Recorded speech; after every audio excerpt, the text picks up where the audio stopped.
Good evening, everyone. Welcome to our Town of Manlius Zoom board meeting. Everyone, please stand and say the pledge.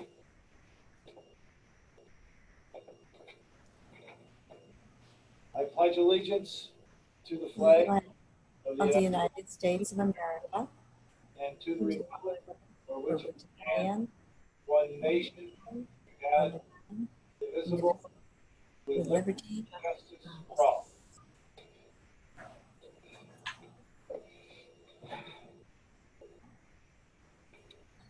Thank you, everyone. And before we begin, I'd like to start with our introductions again. We'll go by myself first and then the board alphabetically. Again, I am Ed Theobald, Town of Manlius Supervisor. Hi, Sarah Walt-Bollinger, Town Councilor. Oh, you were muted, John.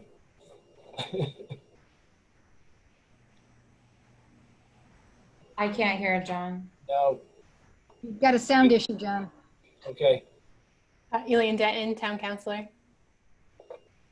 Karen Green, Deputy Supervisor. Caitlin Creasel, Town Councilor. Heather Allison Waters, Town Councilor. Thank you, board. And the following officials who are with us tonight: Randy Capriati, Director of Code Enforcement. Randy. Chief Mike Kroll. We have Highway Superintendent Rob Cushing. Town Attorney Tim Frateski. Town Engineer Doug Miller. Town Manager Ann Oot. And Town Clerk and Queen of Zoom, Allison Weber. Very good. All right. Before we get started, I just wanted to, normally Barbara Rivette would be giving us her interim report for 2020. She dropped a letter off. We would have had her start right out even before we approved the abstract and so on. So she thought it'd be best if she sent us a letter. I think you all got it in your either emailed to you or in your mailboxes, but I would like to just read it from Barbara.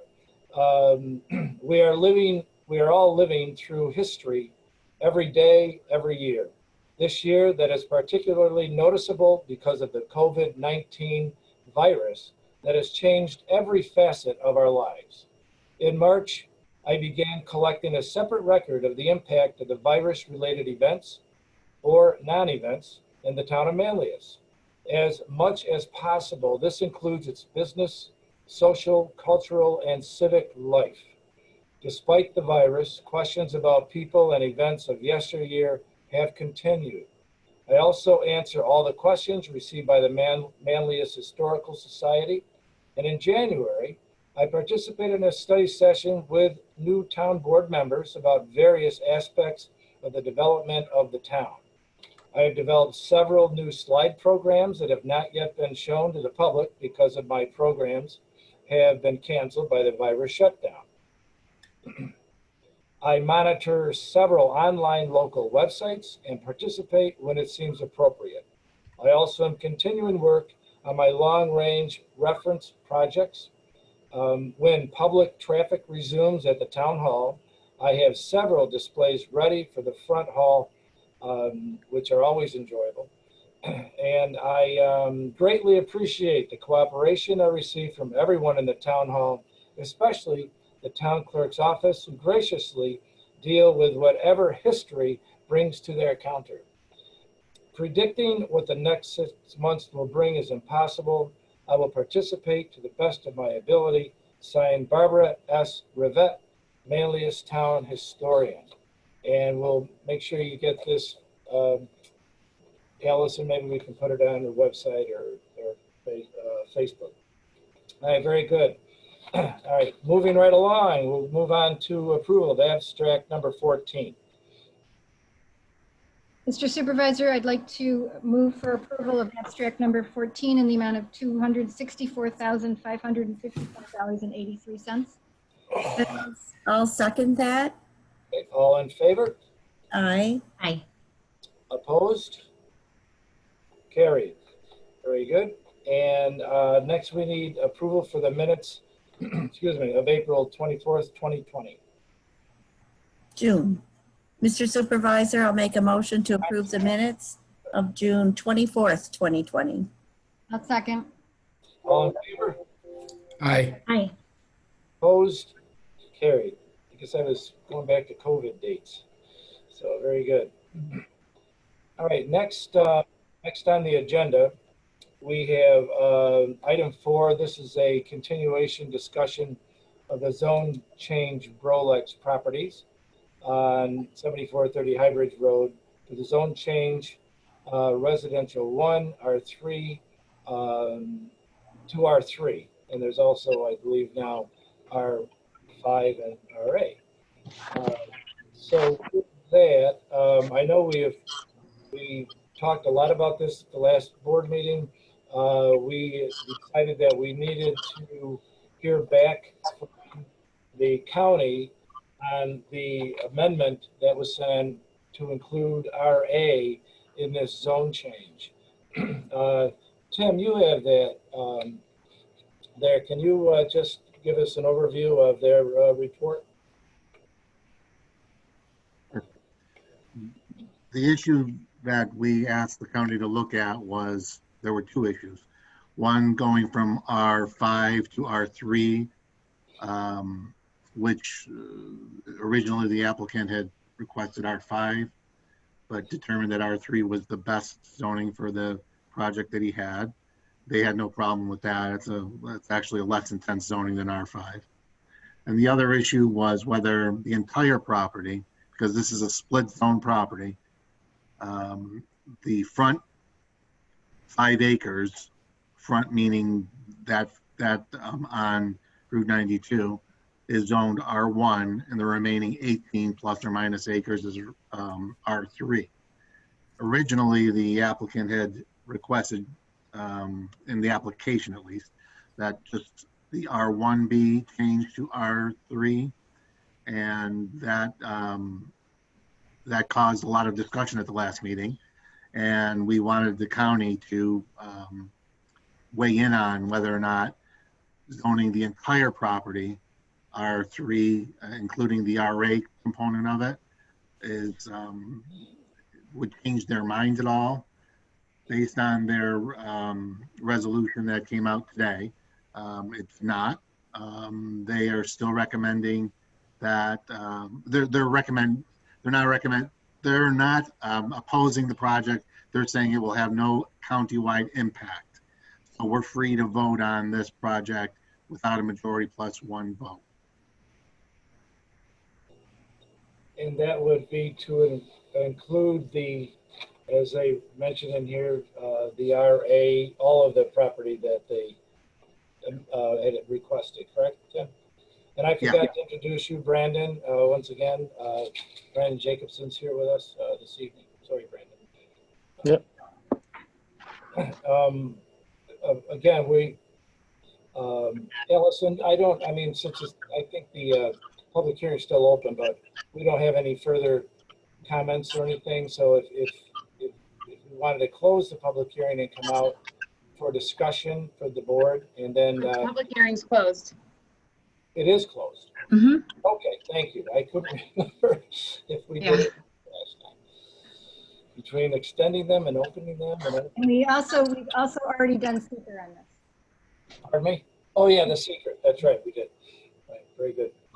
All right, I asked with that board, and I guess we could, if you want to go around, if you have some comments you'd like to say, Sarah, can we start with you? If you want to, yeah.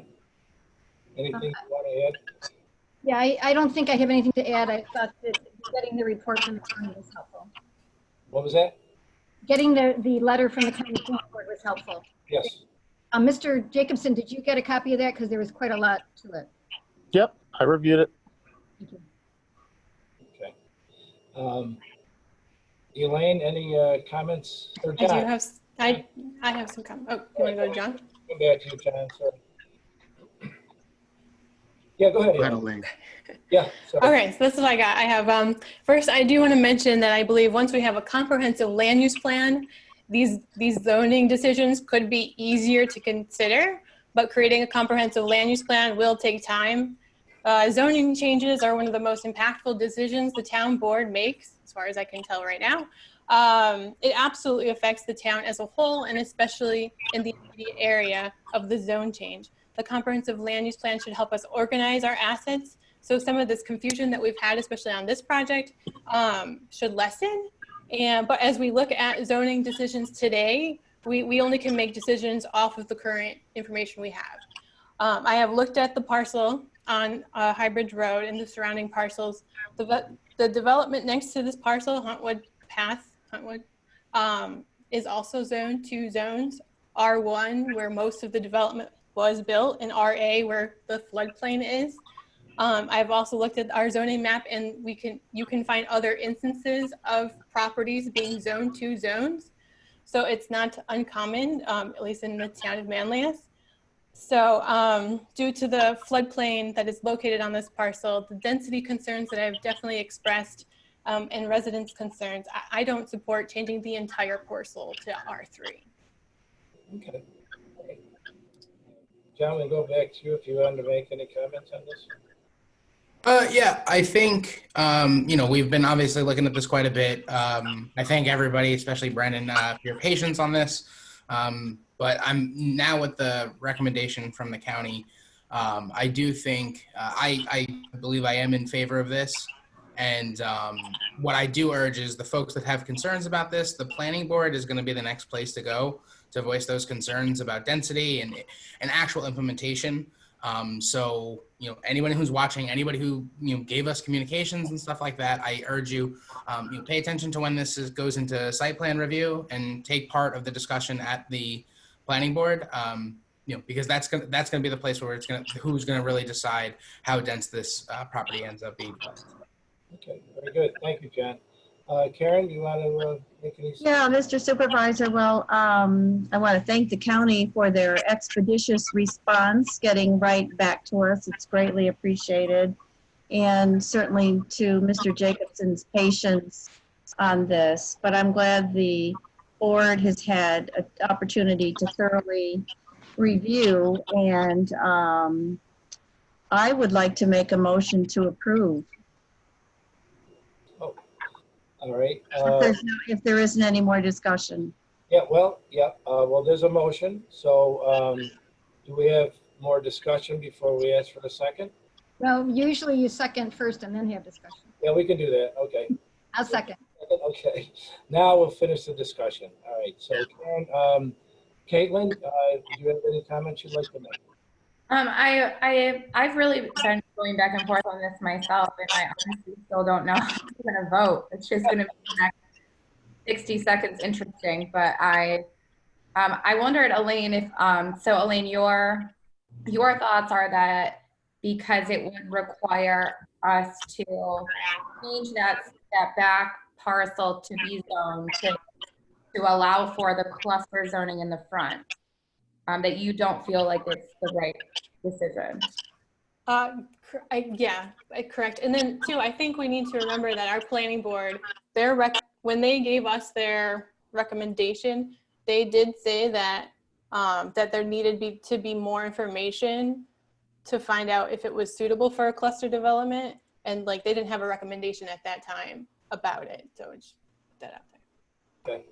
It should be noted for the record that the planning board will still have to approve any cluster development here. So in fact, have to approve the concept of a cluster development.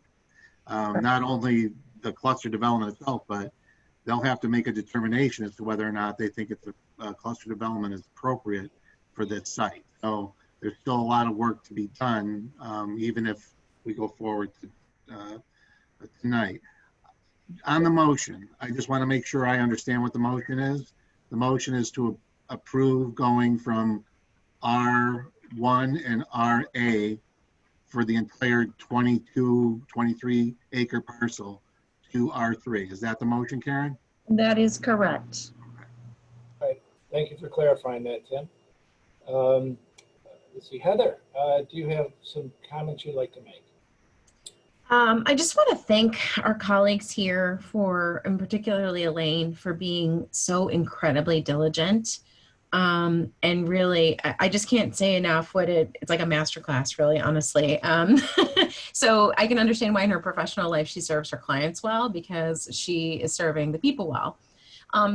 And I think that I also agree with what John said in terms of, so I think Elaine has a really good point. She's concerned about density, but I also think that John has brought up the fact that the planning board now does have a very big role. And if we trust the planning board to do its work, I think that the questions that I have can be answered there. And I don't think, having talked with a neighbor who supported it, looking at the other condos right around, I don't think I have a zoning problem with the entire parcel as R3. So that's why I'm going to vote to support it. But I do expect the planning board to be as diligent as they are, and in pure Elaine fashion. Okay, thank you. And if the planning board doesn't move forward with the cluster development, and they for whatever reason decide it's inappropriate, or the Brandon's project doesn't move forward for whatever reason, that would allow for what type of development to appear on that property? It would be R3 development, which includes 2-family type housing, or at 20,000 square foot per acre. Okay. So it's just higher density residential. It's just a little bit higher density residential than R1 or RA would allow. Okay. Before I ask for a vote, just to wrap it up at my end, I also want to thank everyone here for the work that you've all diligently put an effort in. We've learned a lot these last, how long has it been, Brandon? 2 months? Your beard is thicker and longer since we started this, I think. And I want to thank you for your patience as well. But I want to thank Karen for reaching out and recommending that we make the county or ask the county to reconsider based on the amended request, because that was very helpful. And there's a lot of detail, as you all know. It's about 3 pages worth in that report, which of course the planning board will take all of that into consideration when they if it's passed as well. So with that, we have the motion. So I would say all in favor of this, say aye. Aye. Aye. Who was the second? Who seconded? Sarah did. Sarah, okay. All opposed? Aye. Okay. And Ed, I'd like to abstain. Ed, I just can't make a decision on this, so I'd like to abstain. Again, you can abstain, right, Tim? Or I don't know. Is there? I don't know. Well, you can abstain. Usually we abstain when we have a conflict of interest or something like that. But if you, that's entirely up to you, Caitlin. You can with your vote. All right. I was just wondering what the rulings were on that. That's all. But that's fine. Okay. So we have an abstention, and it's approved. So Brandon, nice to go to the planning board with this project. So good luck to you there. And one of the other things that I just want to make, I'm going to be speaking to the planning board attorney and to the planning board chairman to make sure that the one main concern that the county had, and I think that everybody here had, was that the property that's not being developed, that there be some sort of covenant on that property running to the town of Manlius, where it can't be developed and should be held in forever wild standard. So that will be a condition. And Brandon, I think we've already talked about that, and that is what the applicant agrees Fine with that. Yep. Yeah. So that will be part before any subdivision is approved. We would have to have a covenant to the town. Okay. Okay. Anything you'd like to add before we? I just like to add that I wish I could have more information on the cluster development and how this is justified. I just don't want to vote. I don't want to vote yes because I feel like there's so much gray area here with how the legalities of the zoning, and zoning this over here to justify building something over here just does not sit well with me. But I don't want to say that I don't trust the planning board's ability to create something that'll work. So hopefully what they come back with is appropriate for that piece of property. And I'll feel more comfortable with the fact that the yes vote was the one that moved forward. Very good. Thank you, Caitlin. Brandon? Thank you, guys. Appreciate it. Okay, excellent. All right, we're going to move on to the item 5, which is a continuation of a public hearing on 3GI zone change for Central New York Inland Port, again, from RA to industrial. I know we've had many meetings, discussions, public information meetings, and so on. Again, Allison, are there any other, since we're still open, correct? This one's still open. We haven't closed it. Is there any other public comments that are, I don't see any Q&A. Anything on Facebook? No. Okay. So unless there's any other, which I guess there isn't, I guess we would close the public hearing if we're ready to do that. So, Mr. Supervisor, I would make a motion to close the public hearing on 3GI. I'll second it. Okay. All in favor? Aye. Opposed? Carried. Very good. All right. As I said, we've had an awful lot, and what I'd like to do, and let's do it. Let's maybe do it in reverse on this. We'll go alphabetically the backwards way, and we'll do the same thing. I want to hear from everyone as far as their feeling and thoughts on this zone change. So Heather, why don't we start with you? I know you and John, of course, myself, we've been very involved with this. So let's hear what you have to say. Oh, you're on mute. Thank you, Mr. Supervisor. So first, thank you to everyone here, and thank you to the 3GI team for their passion and for their vision. And that's actually what I said to Mr. Beck beginning in January when we first heard him speak. We've learned so much about the larger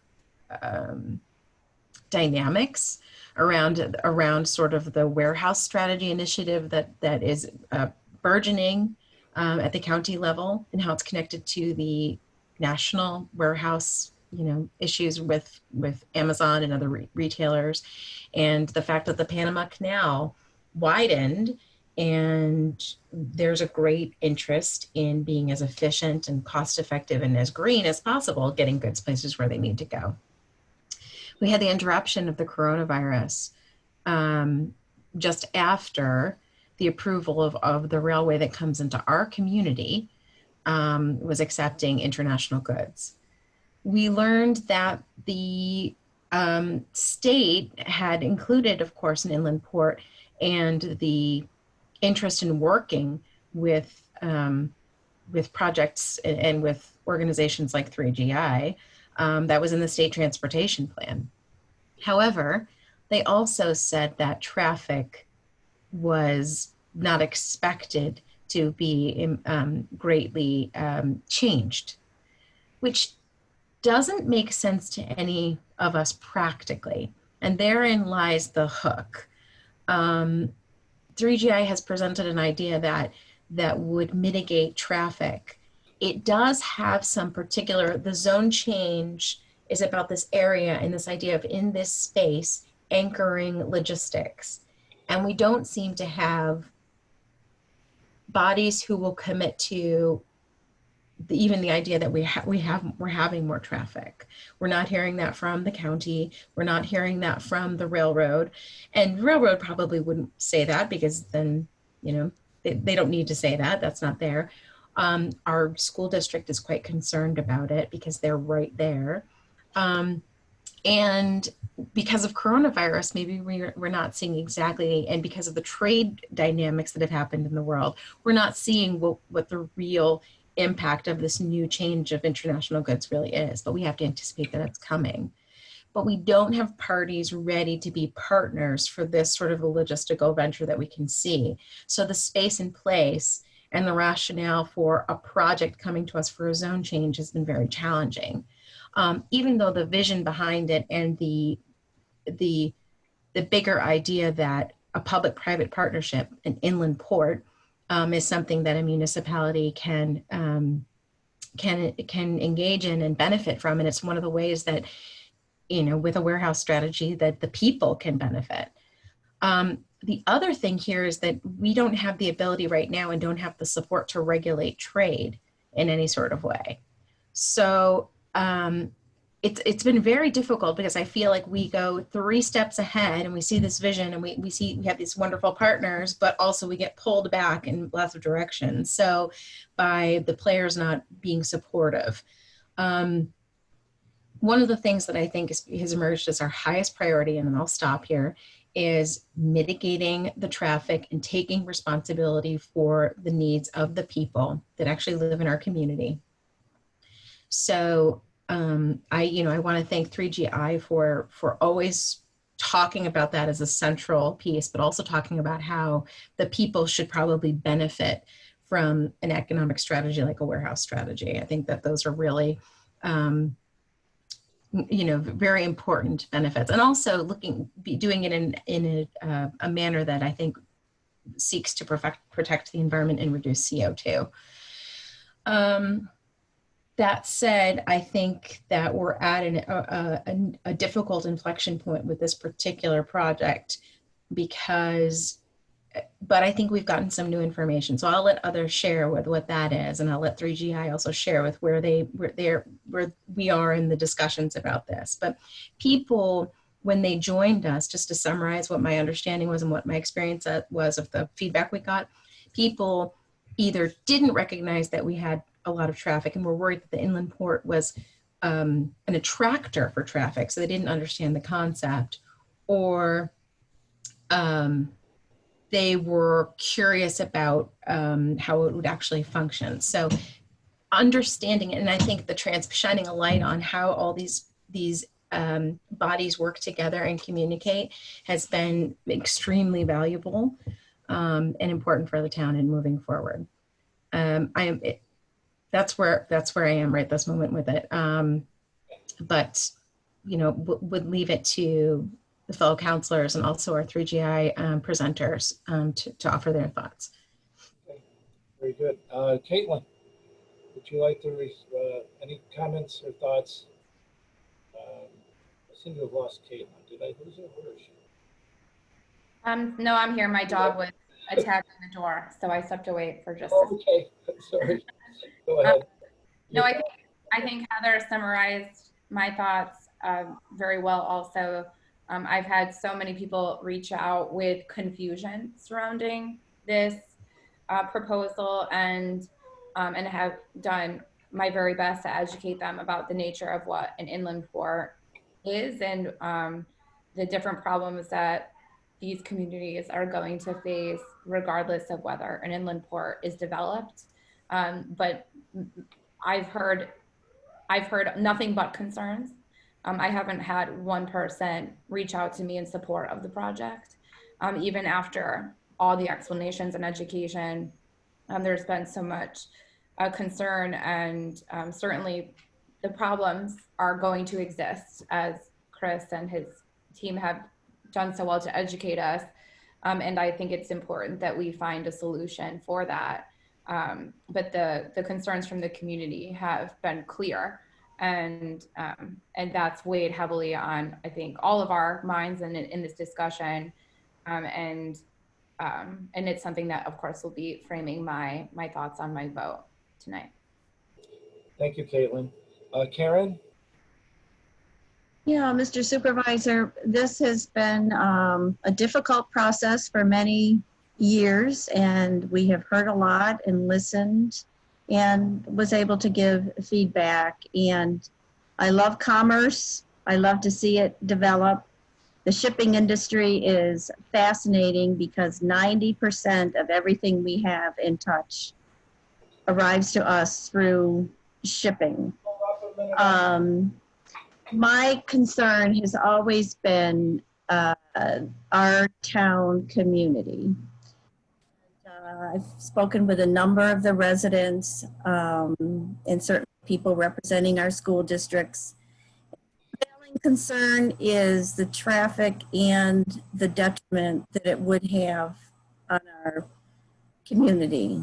So, you know, it's been a tough thing to be able to say that I can support, but I must say, I've been following the status of Route 81, and I haven't heard too much conversation on that, but we still don't have a decision, a clear decision on what path, the fate of Route 81. Regardless of when that is announced, it was supposed to be announced in 2019. I still haven't heard anything, and I understand with and all that, but it could take 5 years for any reconstruction, any construction to be completed on one. And that would also have an impact on 690 and 481 as well. So at this point in time, I think, you know, the passion that has been involved in this project, I understand, but at this point in time, it would be a detriment to our town community and presumptuous of us to change that agricultural zone up to an industrial. That's a big, big move. Thank you, Karen. And John, you have something to say? Well, Elaine, did you have anything? Did I miss John? Oh, I'm sorry. I did. Now I did it the opposite way. Okay. Elaine, yeah, you go first this time. Again. I'm sure everyone knows where I am on this front. But so I have some thoughts. But so I've researched a lot on inland ports. I've looked and heard from the community about this area where this zone change is located. I would like to thank our planning board and Onondaga County Planning Board for the resolutions on this zone change, because they were very helpful and asked great questions that I find that we still don't have answers to. Because of the wetlands and the floodplain on this parcel, and because of the majority, the majority of the soil on the parcel are apparently hydrologic soils, which are poorly drained if developed. And the traffic concerns we have heard about, I am opposed to changing this parcel from RA to industrial. And I do want to also say that we do have a traffic issue in that area due to the current truck traffic, and I will be advocating and looking for solutions to that problem. Thank you, Elaine. And I keep either jumping over John to get you or jump over you to get to John. So, but John, you're up now. Thank you. I think a lot of kind of the facts around this have been covered by a lot of my colleagues here. I just want to say this has been a pretty interesting process. I appreciate the work that everyone has put into this, especially in holding public hearings for multiple weeks. We did a public information meeting that lasted 2 hours that had, I thought, some really fantastic discussion. A lot of residents did their homework on this one. They looked into it, they weighed in, and we had a lot of really good conversations. I want to thank everybody for their patience. I want to thank everybody for working with us through turbulent times to make this work. But I do feel that we have had a really robust discussion. A lot of people learned a lot. Not just us, but the residents that did their own homework. And I want to just thank everybody that reached out. But I think at this point, I think the biggest thing here is we know traffic is an issue, and it's something that whatever happens, we're going to have to solve that problem. People have made it very clear that traffic is an issue, especially in that, given the sensitivity of where the traffic is. And I am dedicated to figuring out what we can do to solve that traffic problem. Thank you, John. Sarah?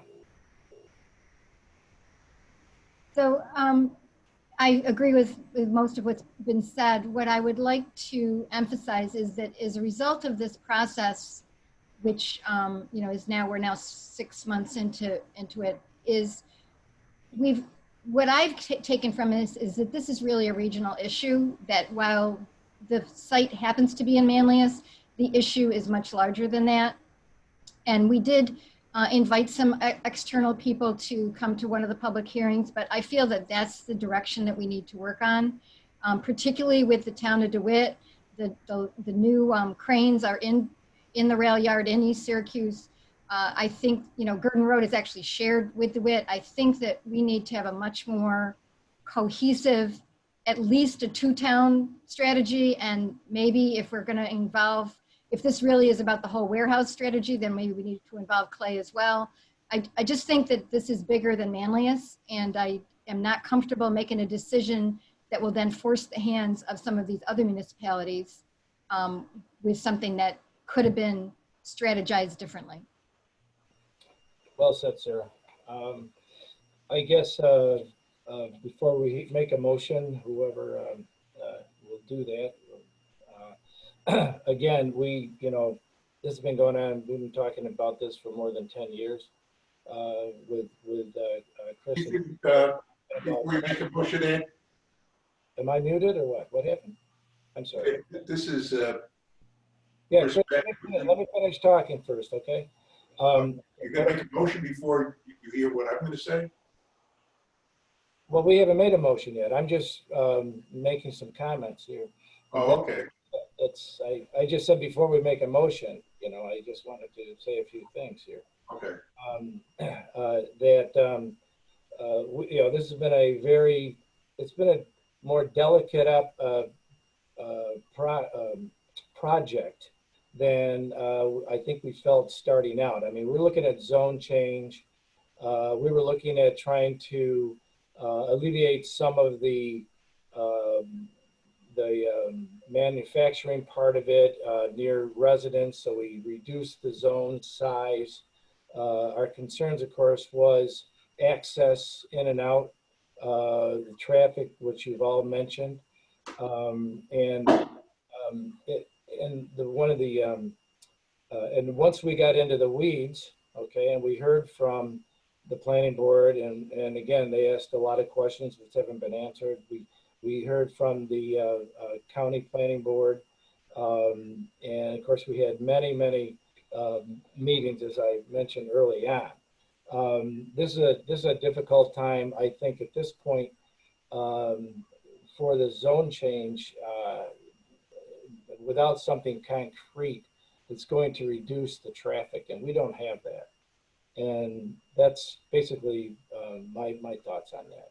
But yeah, Chris, if you want to make a comment, go ahead before there's a motion made. You're more than welcome. Well, first of all, Ed, I want to just basically say that, you know, I've been involved in this project for about 10 years. And, you know, I've been a very strong advocate really for Central New York to really become part of an international market. But when I did it, I really did it knowing that it had two pieces to it. One piece was to make it so that you had international commerce, making international commerce come with transportation CSX. And at the same time, I made it very clear to everybody that that traffic had to be managed. And I spent 9 years telling everybody, you can't have one without the other. And so as I spent an awful lot of time and money and energy doing that, I always stress that you have to manage traffic. And so lots of things happened over the last decade.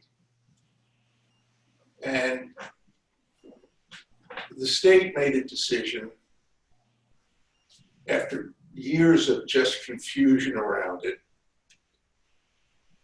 to have an inland port with $40 million dedicated to the Department of Transportation and $40 million going to the Regional Economic Development Council for the inland port in DeWitt, Manlius. And the minute that happened, it was like money hit the table. And then people went to take me other places. And I always knew that it was for Manlius DeWitt. And I always knew it had to do two things. It had to be for a Class 1 railroad, and it had to be tied to a port, an inland port, to manage the traffic. And so as I did that, I also spent a lot of time and energy getting the NYSERDA, the energy agency, to become a partner in the project. Because I knew getting international traffic connected with getting trucks off the road, going back and forth from the port of New Jersey to the port of DeWitt would reduce CO2. And I also convinced the NYSERDA that by managing the traffic, having an inland port, you can reduce CO2 as you move cargo around central New York by having an inland port. And so I have a very cherished grant for the town of Manlius, which is a NYSERDA grant that has to go to 2 acres of land. And so I have listened very carefully, as all of you have, to all of the concerns that you are dealing with. And so painfully, I have sent in a letter today modifying my request. And what I've done is I've said, the only acreage that I'm asking for is 2 acres, which are behind the storage area at the lower part of Fremont Road. So I can drop the grant that I have from NYSERDA to build a 2-acre parcel with that NYSERDA grant. And all that other acreage can remain zoned agriculture. And the reason why I'm doing that is I'm trying to hold on to NYSERDA as a funding agency so that it may be there to help deal with other problems that you may find that the state or the federal government may not have money in the near term to deal with. Because NYSERDA is based on ratepayer money, not taxpayer money. And so should you turn down my request of you, you are turning down a funding agency when you do it. And incidentally, in order to have that funding agency give the money to build that 2-acre parcel, I have to match it with $500,000. And it's only $720,000. And I have to pay taxes on that $720,000. So financially, it's not a good deal for Eckert C. Beck. But I think it's an essential deal for the town of Manlius. But it's now your decision, because I have, in the letter I sent today, I have taken all that other acreage and I've turned it into, don't change the zoning. I'm only asking for 2 acres so I can preserve the grant that I've got from NYSERDA. And believe me, NYSERDA is so confused about what's going on in Manlius that I've just got to straighten it out and make it simple for them. And I want to do that because I think that's the right thing for the town of Manlius to do. And I have listened to all the confusion around this. And I agree with everybody, and I put it in the letter, that the problem is moving up the chain. It's the county and it's the state. because you all got to get to the table and get a plan, because you're going to have a traffic nightmare like you've never seen if you don't get those other parties together. And I requested Bill Magnarelli to step in here last week. And he told me he was too busy because he was trying to get shut down the assembly by today. But he'd have time in the next few weeks to do it. I suggest you all take advantage of that, because Bill and others have got to come to the table on behalf of Manlius. Not that on behalf of Eckert C. Beck, but on your behalf. I'll be there to help, but it's for you to do, not for me to do. So I request only 2 acres be carved out, and I'll take it into the permitting process, and all the other acreage can stay zoned agriculture. That's all I wanted to say, Ed. You guys decide. Thank you, Chris. And I want to talk. I would like to add something, please. Oh, yeah, yes, I'm sorry. Go ahead. So to get that NYSERDA grant to build the container yard, which is just a very first step of what maybe could be an inland port or not an inland port in the future, this project went through several state-funded feasibility studies. So that is a very large-scale vetting of whether this is feasible or not, okay? So Empire State Development funded this project to have a feasibility study by a third party that concluded that this was the best and highest place and use of that land, and it certainly matched what was going to be happening in the area, starting with a 2-acre container yard. Then the Department of Transportation decided they would do another third-party feasibility study on if this should be the place for a container yard and potentially an inland port. And it concluded that indeed it is. So the New York State government from various authorities have vetted this project and these concerns and have made this conclusion. And you have all read that conclusion because every single one of you has used the word, I've learned so much. I've learned so much. We've had a little study session to learn so much, as did New York State. Additionally, New York State funded some studies to complete. It's got to be this thick. You can't even PDF it. The wetland studies that have occurred on every level. So you can't just flippantly throw out some hydrogeologic soil terms without reading the Bible of the wetland studies that were funded and matched by 3GI and funded by the state and vetted for this project. And to not approve a 2-acre container yard behind storage sheds and next to abandoned oil tanks and adjacent to a railroad, because you don't know what the future brings for the rest of the land, or you don't have the big picture, you will never, ever run if you can't even stand up or crawl with the 2-acre site. I mean, this is it. And quite honestly, Chris is optimistic. I am not optimistic. I cannot hold on to this NYSERDA funding and play this game any longer. So once that's gone, I mean, are we interested still? I don't know. I mean, I really don't know. We've come this way, and I understand and I hear the community, and I hear that you have all tried to teach others that there is traffic no matter whether this project comes or not.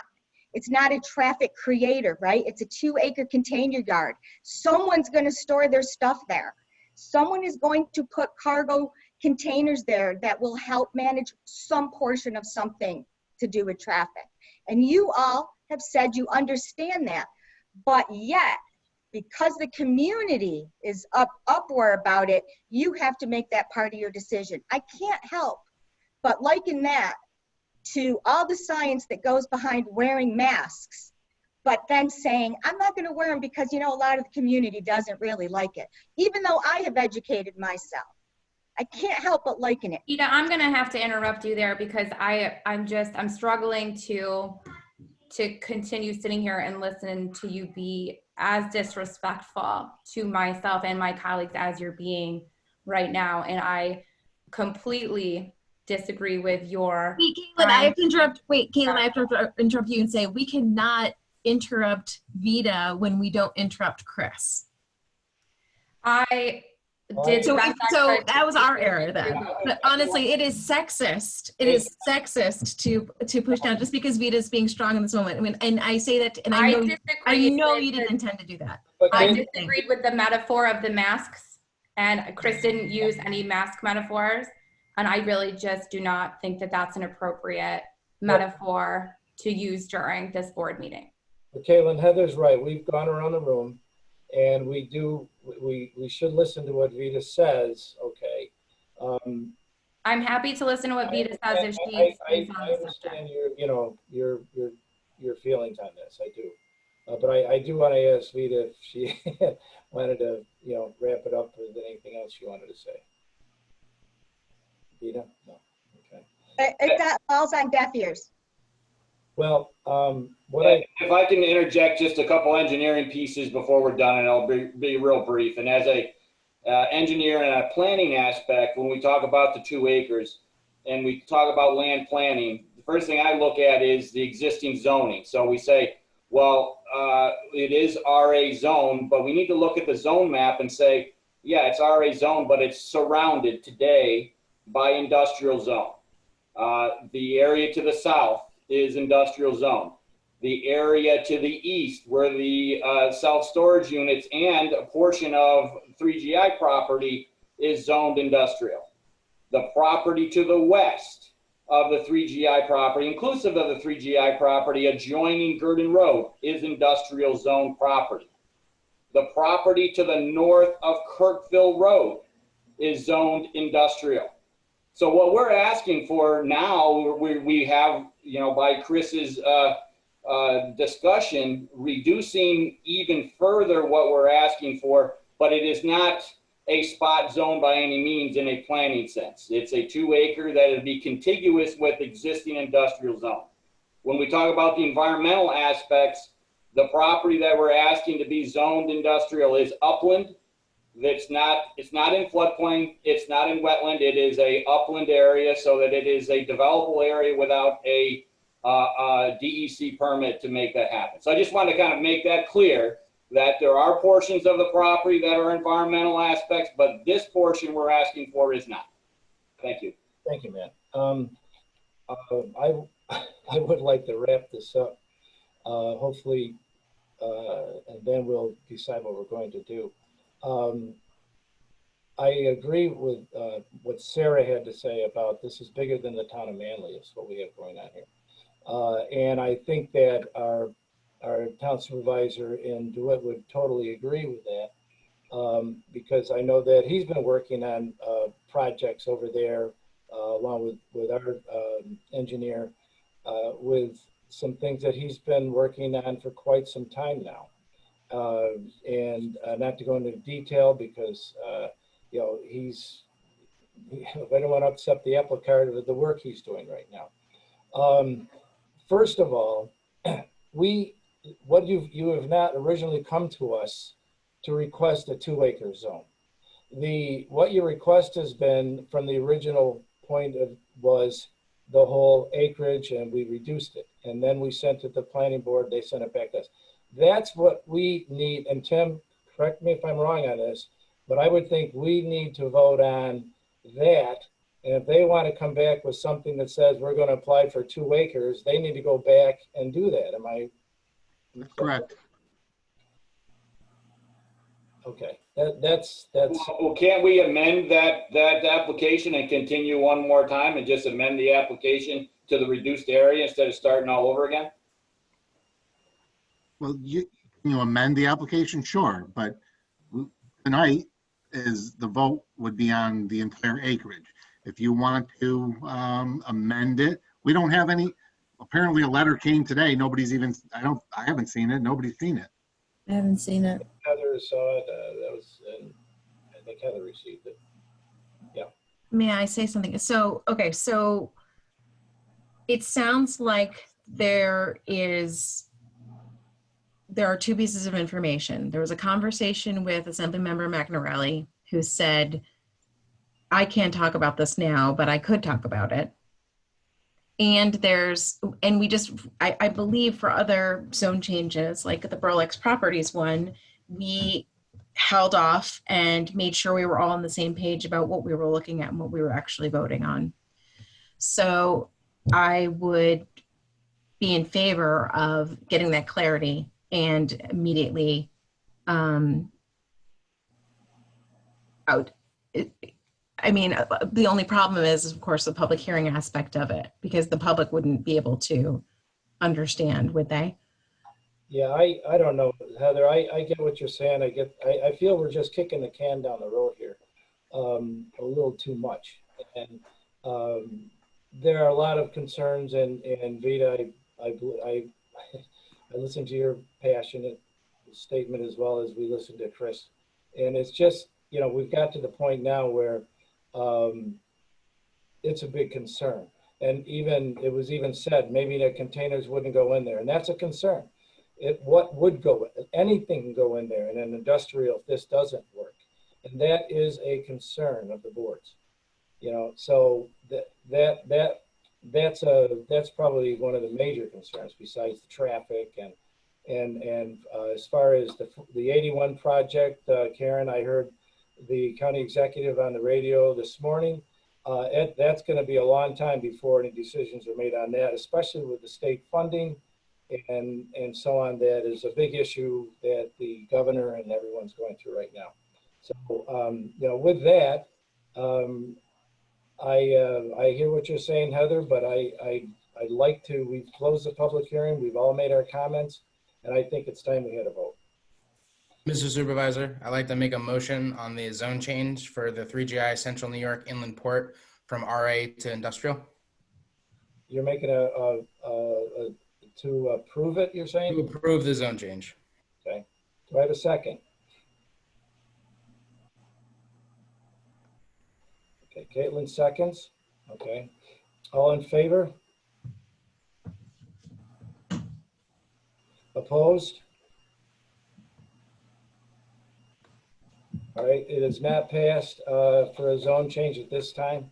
And again, we'll just, if you would like to resubmit this, that's your call, guys. You know, so, but I know it's been a rough go for everybody here, but we're trying to do the right thing. And hopefully we have. All right. Get that vote, Allison. One comment, please. Pardon me? What? Could I make a comment, please? Sure, Caitlin. All right, Tim. Yep.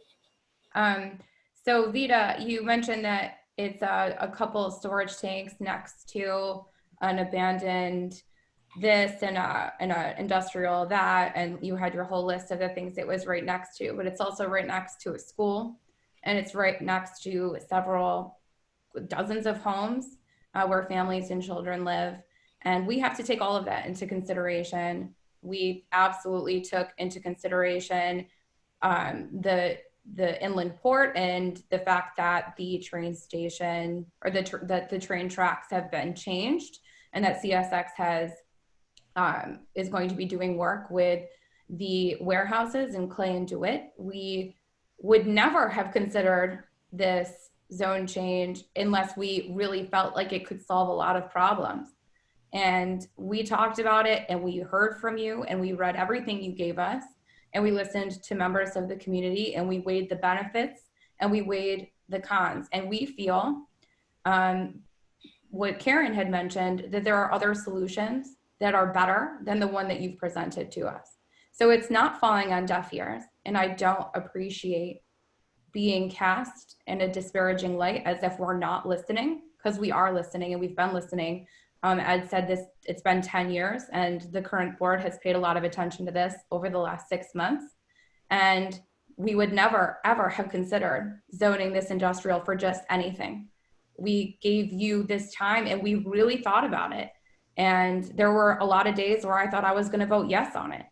But ultimately, after talking with our state representatives at length, after the hearing where we were present and we got to listen and hear together with the other elected representatives from around the region. After getting all the information that we got from everyone, including you, to whom we listened to extensively, we feel at this time that it is not the appropriate decision for our community. While it's been vetted by the different state agencies that you mentioned, those state agencies don't know Manlius as well as we do. That's why there's a town board. And so at this time, I do not feel personally, as a counselor on this board, that this is the right direction for this parcel in this community in our town. Thank you, Caitlin. Okay. All right. I'd like to move on to item 6, if we could now. This is on the Planning Process Committee, Commercial Zone Classification Amendments. Sarah, I think you can take the reins on this one since you had the earlier meeting today. So go ahead. Thank you. I would like to draw everybody's attention to the materials that are on the website and the recording from today's informational session. And I want to thank everybody who participated in the informational session. It did provide additional thoughts that the original committee had not considered and emphasized some things that we had considered. So I just want to acknowledge that we have about 6 action steps that we're going to take. So there will be another version before this goes to public hearing. But if anybody else would like to comment, I really, really want public input. This is not a final document, and we are listening and we will be modifying it based on the input we get from the community. So I would just like to ask everybody watching and anybody that watches the recording later to check into this and provide comment. Thank you. Very good. Thank you. And again, nice presentation today. And we got a few more things out of it too, didn't we? Just for discussion. So that was good. All right. And item 7, we have the Secra Town of Manlius Landfill Solar Project. Tim, I think you have all of that in front of you that you wanted to go through with us. Yes, this will be simple. The applicant, who is Abundant Energy, has submitted a part 1 of a short EAF, and Allison is providing it to you on screen now. I've reviewed it. It looked accurate. I don't know if Doug's had a chance to review it, but it really is just explaining what the project is. And it's going to affect 13 acres of the landfill, and it's a 1.5 or 2 megawatt solar farm on our landfill. The thing we need to do tonight is declare ourselves the lead agency under seeker, and then make a determination that this is a type 2 project.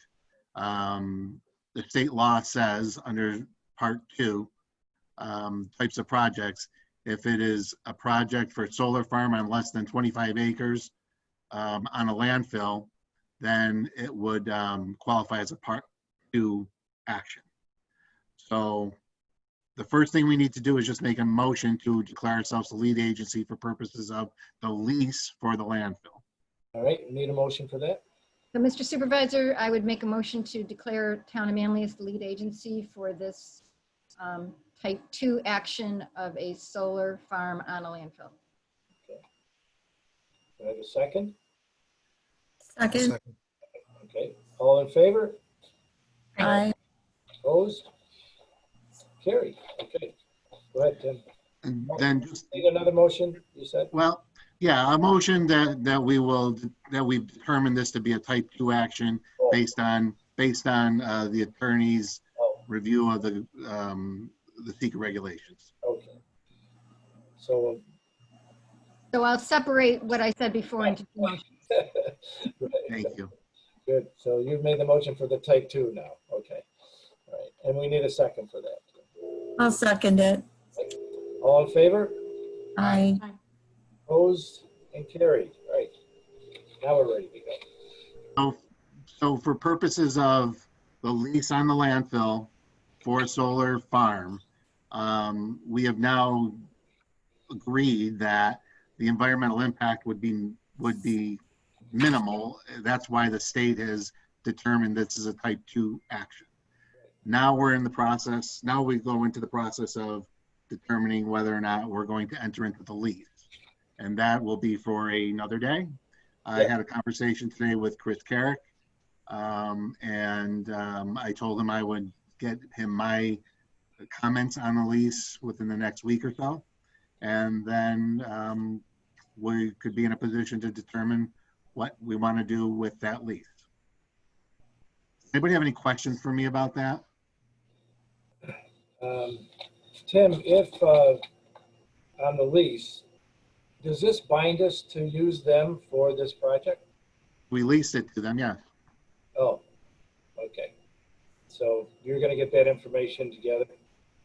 And Well, the lease, a draft lease has been provided to me to review, which I have done. I just need to get my comments back to regional planning. Gotcha. Okay. All right. Thank you. So that's it for that item. Okay. Thanks, Allison. All right. So we're good with that. All right. And move on to our correspondence, new business. We'll start with Rob. I know that you've been busy. What do you have for us? Yeah, actually just a couple of quick things tonight, if we could. I actually had a conversation with Sarah earlier. Typically when we go out to purchase, any of our new equipment, and as the board knows, we still have a pickup truck that we're looking to purchase. Obviously it was budgeted for, but the concern is the OGS build out date is basically gone. Everyone's pretty much picked up all the pickups, unfortunately, on the OGS bid. That's not to say that we certainly can't get it. What we're going to do is what I'm in the process of doing, and I know the chief does this with some of his cars. We've actually put a spec together for a mini bid, which is ran by OGS. So basically it's going to be sent out across the state. And what we're going to do is we're going to put, there may still be some on some of the lots out there that may either meet or exceed our spec. So I'm going to put that in there as part of our spec. And we'll see what we come back with here. Hopefully by the next board meeting. I can't promise because with COVID and what they're doing with sending out the mini bids right now, it's kind of been a slow process. So I really don't expect, even if we move forward with this by the next board meeting, the build out date, unless they've got something on lots, somebody's got something on the lot, you're looking almost January before we get the build out date and get it, receive the vehicle anyway. So there's just some more confusion as far as the COVID thing is and with the OGS bidding process.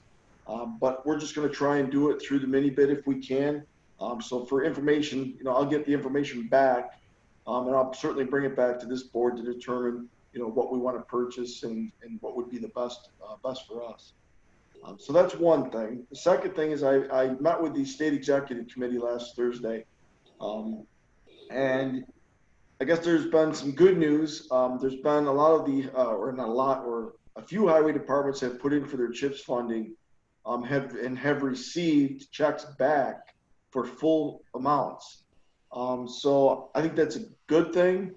I think the thing that scares us, and the question I'd asked is the longer this process goes, and the more people who put in for the funding, is everyone going to get that full reimbursement, or if they're going to take the 20%, the people that have already given full refunds, are we going to take that money back? And the answer was, we're going to cross that bridge when we get there. So I mean, they're fairly optimistic that everyone's going to get their full CHIPS refund, as far as the CHIPS portion goes. Just so this board knows, we're in the process right now of doing the August. We're going to try and get it through the August refund. And otherwise you have to wait till October. So hopefully we'll have ours back here within the next few weeks if all goes well. So other than that, I don't have anything else more for the board this evening. Okay. Thank you, Rob. And keep up the good work out there. Randy, planning and development, what do you have for us? You've been busy. I don't have much, Mr. Supervisor, other than an awful lot of construction going on in the town right now. And surprisingly, a lot of new houses. Not one concentrated area, but throughout the town, from the north to the south, we've got quite a bit of new structures. So, and a lot of additions and a lot of personal projects that people have, which is good. So things are moving right along. That is good news. Yeah, people have been just dying to get out there and start buying. The problem is the lumber yards, they can't keep any pressure treated wood on stock, and people can't find it. Wow, that's great. All right, thank you, Randy. Tim, do you have anything more for us this evening? Oh, yeah. I don't have anything other than we will have to go into executive session. I provided everybody a number to call after we're done with this portion of the meeting to discuss ongoing litigation. Very good, thank you. Allison, you're up. Oh, come on. No, okay. We're moving right along. Right along. Okay, Chief, what do you have for us? I just have a couple of things. First of all, again, I have to say a great thank you to the number of letters and emails and support that the police department has received. Much appreciated. Secondly, one of our sergeants retired, and we had a little ceremony for him recently, and he's moving on to other things. So that brings us down one more individual. Sergeant John Paul was an incredible employee and a really great supervisor, so be definitely missed quite a bit. I had my law enforcement review meeting coming up on August 6th. As the chair of the Onondaga County Chiefs of Police Association, I'm going to be involved in that process, and we're going to be meeting with the district attorney and a bunch of other partners to discuss the very first steps associated with the law enforcement reform process as related to the governor's special order that was signed most recently. We unfortunately responded to a complaint up on Palmer Road associated with the top of the hill issue recently, where 15 cars were parked on Palmer Road, and town of Manlius police officers responded to that and was able to move people along. But unfortunately, we discovered there shortly thereafter that somebody had damaged one of the no parking signs and literally ripped it out of the ground and tossed it into a field. So we notified the town highway department, and they hopefully, I'm sure Rob would talk about this, but he replaced that sign. So continuing to deal with issues up there on parking. And lastly, the only thing I really need to add is we've had an incredible amount of car larcenies recently. Citizens continue to leave their cars unlocked and valuables inside their vehicles. So today we did a social media reach out and just reminded people to please lock your cars and certainly do not leave valuable items in their vehicles. And in addition to that, sadly, whoever was going through these cars also found keys in the ignitions of the vehicles. And we had 2 stolen vehicles last night, and they're still not recovered. We're working on that. Hopefully we'll be able to recover those vehicles, but it's really so important to remind folks to lock their cars, lock their homes, and try to be safe. And that's all I have. Thank you. Chief, you put that on the service announcement on Facebook, on yours? Yes, we did a general announcement on Facebook to encourage people to lock their vehicles and not leave valuables within their vehicles. I would recommend everyone like and share, and get it out there for everybody. Yeah, John Paul was, I kidded him about it. Seemed just like last year he's promoted a sergeant, and it was just last year. So we're going to miss him. He was a great resource officer as well. And wished him good luck in his new venture. Now that's another position you're going to have to find to fill that sergeant's position. So always, we're never full force, it seems like, but we'll do our best here. Thank you, Chief. Ann, do you have anything for us this evening? Okay, go for it then. I believe the board, you have in front of you a budget transfer request from the police department. Yep. Actually, it's actually kind of two items within that budget transfer. The first one is for the purchase of an extended warranty for the body worn cameras that the police department has. They're quite expensive to repair, replace. So they would like to extend the warranty for 1 more year. It's actually a better use of funding for that, because to replace them does cost so much more. So if we can extend the warranty for 1 year, it's a better option. The second is part of that is for the purchase of 2 new cameras. So I did meet with Elaine and Heather. We had some questions, so I was able to clarify that for them a little bit. So that is in front of you for your vote, should you wish to. I did have one more question. To extend the warranty 1 more year, do we have another option like next year to extend, or is it only this year we can extend? Do you know? That I'm not sure, Chief. Are you aware of that, an extension, a further extension? Yeah, the cameras are very expensive. They're $800 a piece, and they come with a factory warranty, just like most items do. And those original warranties expire within a certain time frame. We're now currently within that time frame. The organization, the company that we purchase these cameras from, they then offer an extended warranty, which would cover the cameras for a period of time. I honestly don't know what that period of time is. It's usually 3 to 5 years, but certainly the warranty would be a good investment in protecting the town on maintenance issues associated with these. They're very sophisticated electronic devices, and they have issues.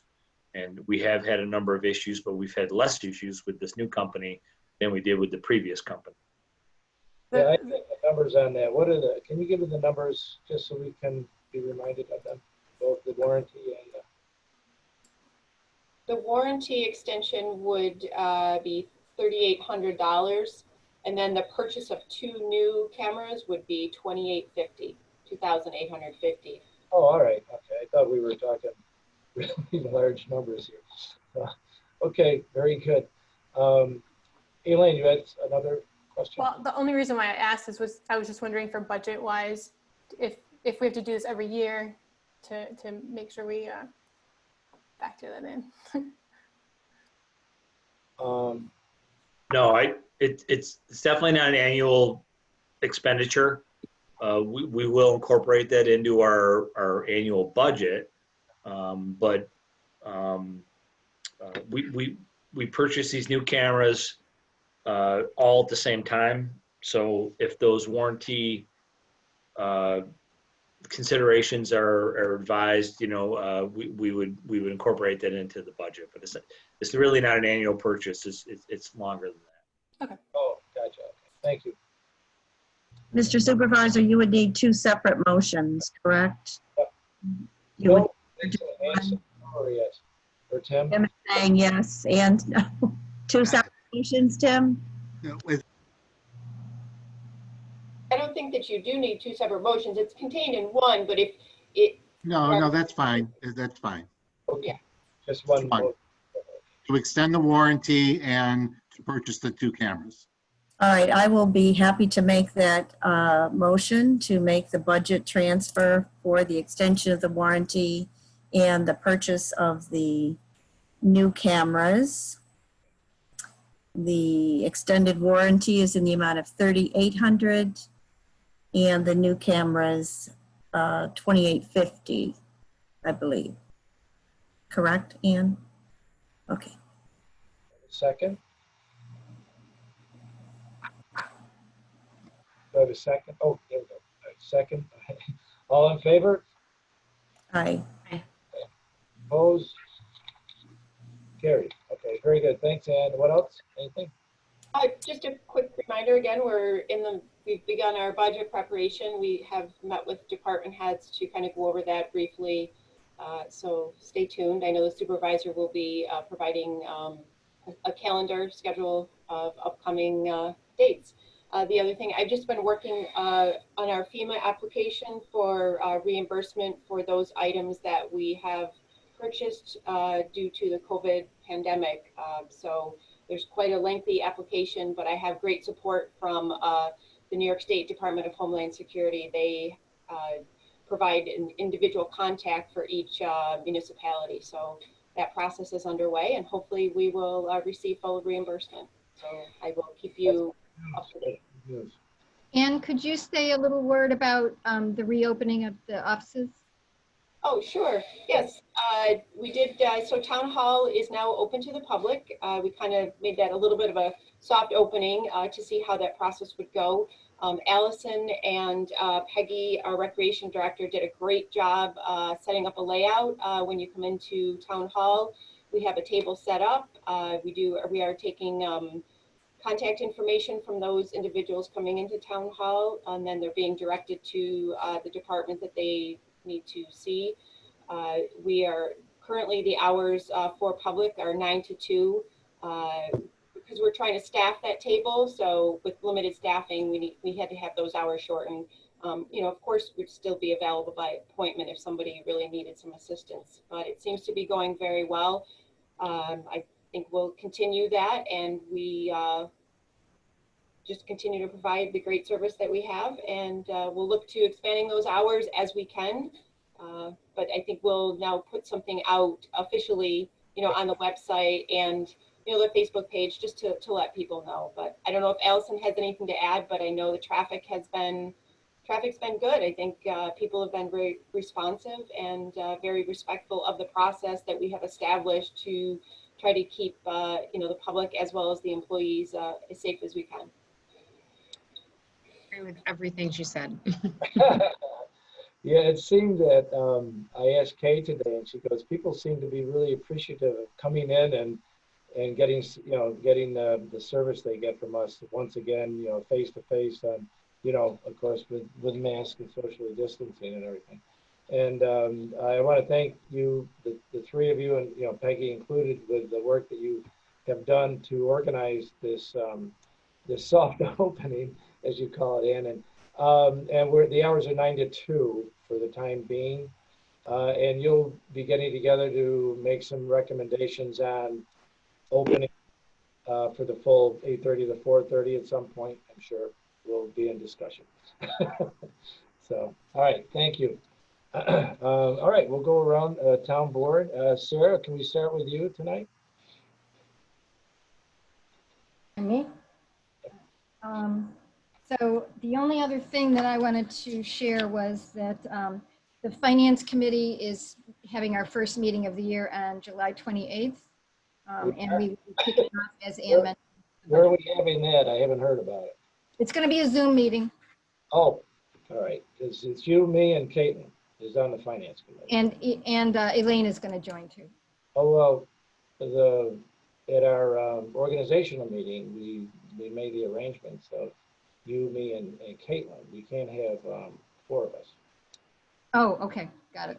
And the supervisor usually is involved with the budget, you know. So that's fine. I'll take it off my maybe schedule. Elaine and Caitlin can talk about who wants to join us. You know, that would be. All right, my mistake. I will follow up with that.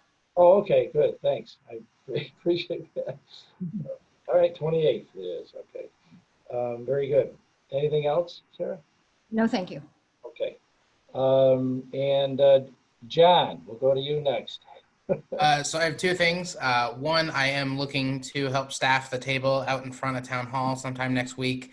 I will let the rest of the board know if it is terribly scary or very easy to do, and I encourage everyone else to take a shift and show some solidarity. Very excited for that. I haven't done anything like that in a while, so I'm very much looking forward to it. And then I have some less good news. I met with Garam and one of their audiovisual clients in the boardroom last week to kind of figure out a audio solution for getting back in the boardroom. This is the same folks, I believe, that installed the projector. So, they knew the environment a little bit. I was given 2 quotes on mic setups. I will preface telling everyone what the quotes were with the idea that this is an investment in our ability to have these meetings.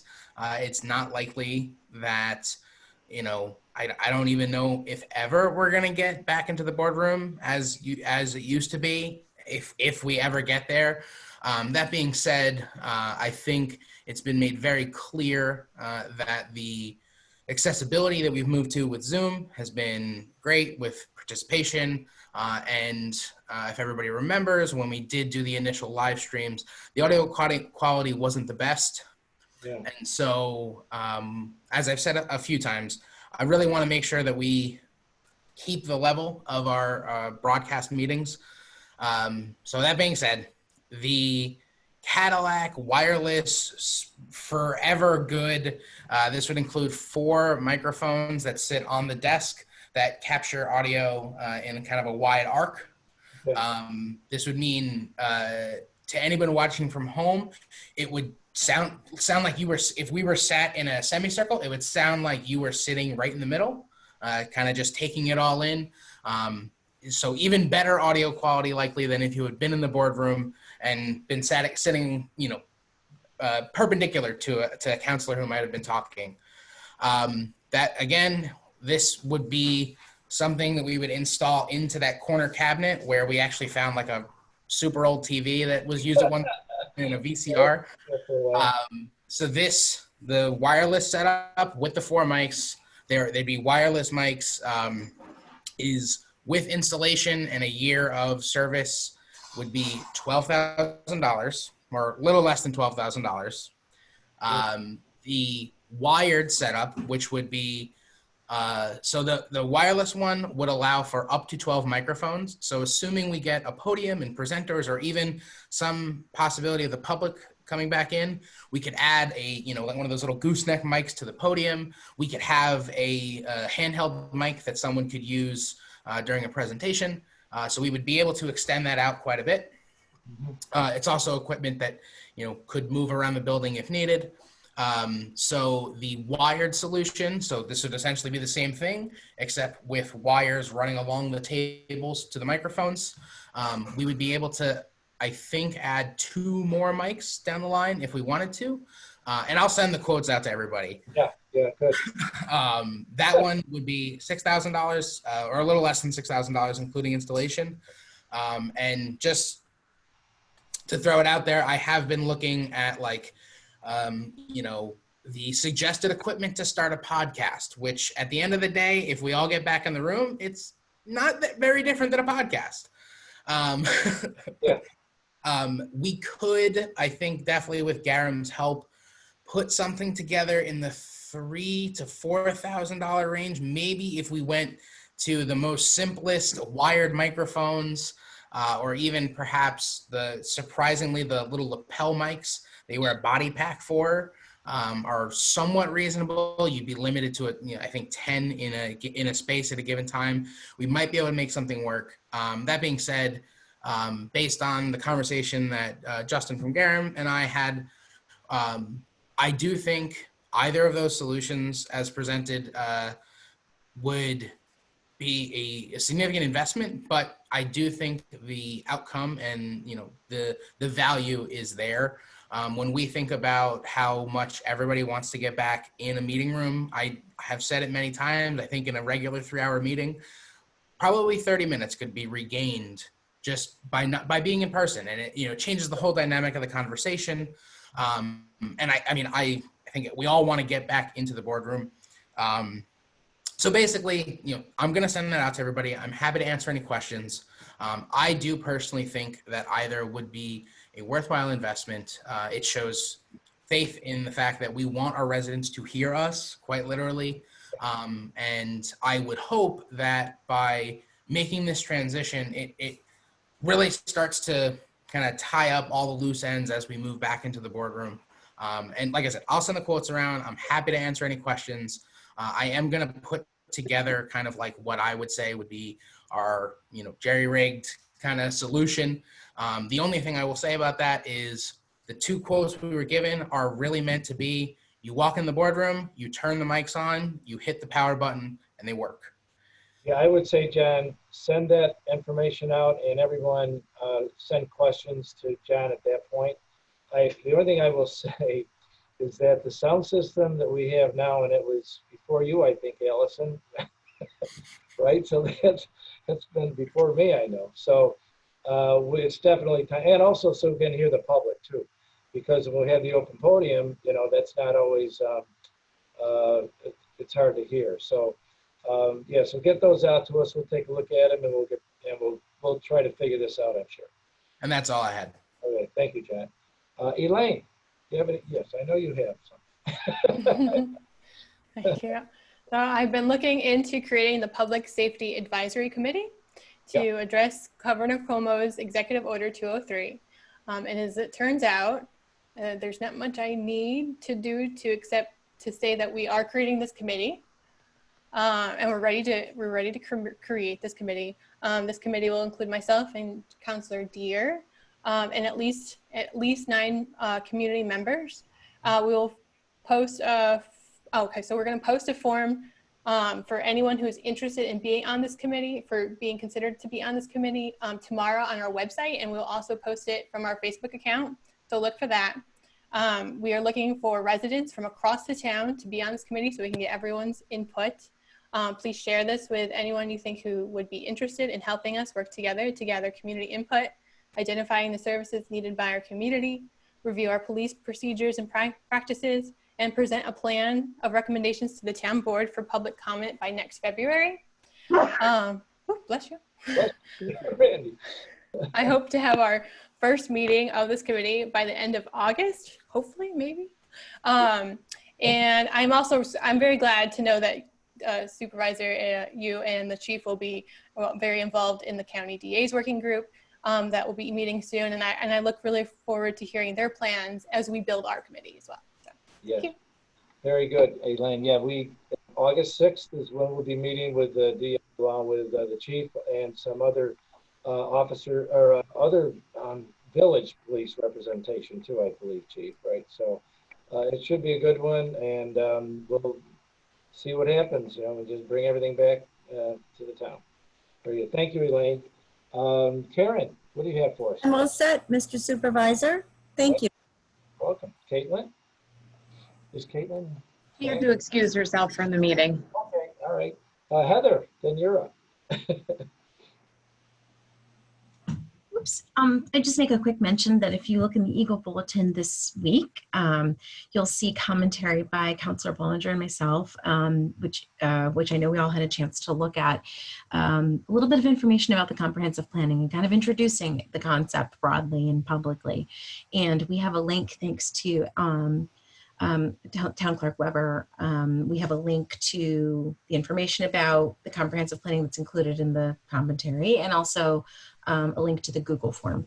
So now we have to get to the work of building the listening sessions and the programmatic stuff. And, it's the common refrain. This is the plan before the plan, but it's really, really important to get on this road because we know we want to get to the end of the road and have the plan. Yeah. Thank you. Very good, Heather. Thank you. I only have 2 quick things. I just want to dovetail up from town manager, Anu. We'll start I usually meet with the department heads and their liaisons. It'll be in August, probably the last couple of weeks. Again, we'll get an email out to you regarding that. And again, we start with I've been doing that ever since I've been supervisor. It starts the ball rolling so that I can put together my tentative budget which is the first step, which you'll see in the calendar of events when Ann and Allison put those together for you. The last thing I have is the supervisor's report. I think you all received all of them. I didn't print them all out. I only printed out the 3 pages because there's like 54 or 108. So I need a motion to accept the supervisor's report. I would make that motion. I did read it. Okay. And I did too, Sarah. Okay. Any Late reading last night. I'll second the motion. All right. Okay. All in favor? Aye. Okay. Opposed? Carried. Very good. And now I think we need a motion to go into executive session to talk about ongoing litigation. Is that right, Tim? Okay. So we need a motion for that. I'll make that motion. Second. All in favor? Aye. Opposed? Carried. Very good. So we don't have to do anything. You do it all, right, Allison? Now, let's just remind those who are watching that we're going to go into executive session to discuss ongoing litigation, as the supervisor said. I don't anticipate any votes being taken after executive session. It's more informational, but we will come back out of executive session and go back onto Zoom when we're done. Right. Thank you. I forget sometimes. That's okay. That's okay. All right. So I think we can all sign. Are you okay? We're being muted. All right, we're done.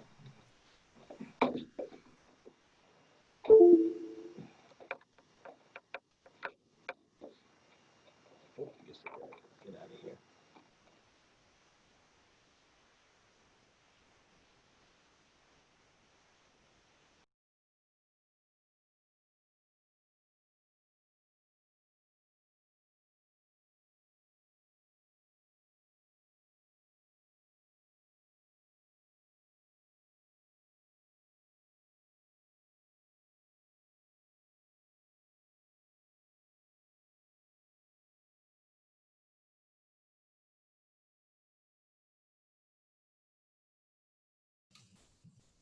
Allison, can you hear me?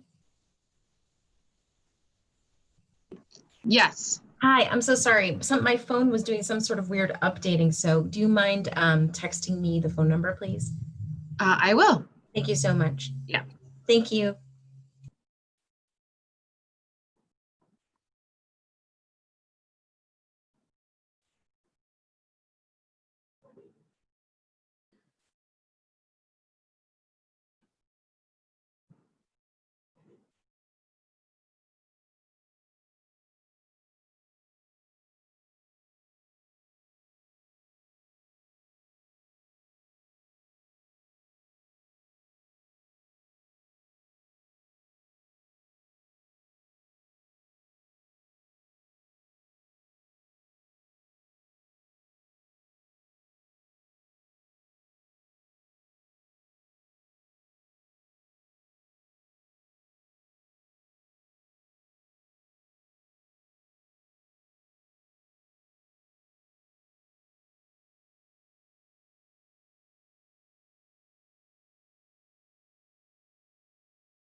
Thank God.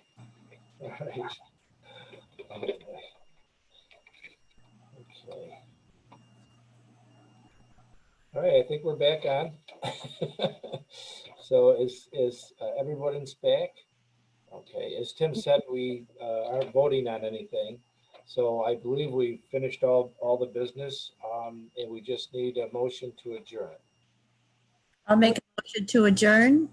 I'll second it. All in favor? Aye. Aye. Opposed? Better not. Carried. Very good. Thank you, everybody. Good Nice. night. Night. Everyone. Stay safe. Yep. You too.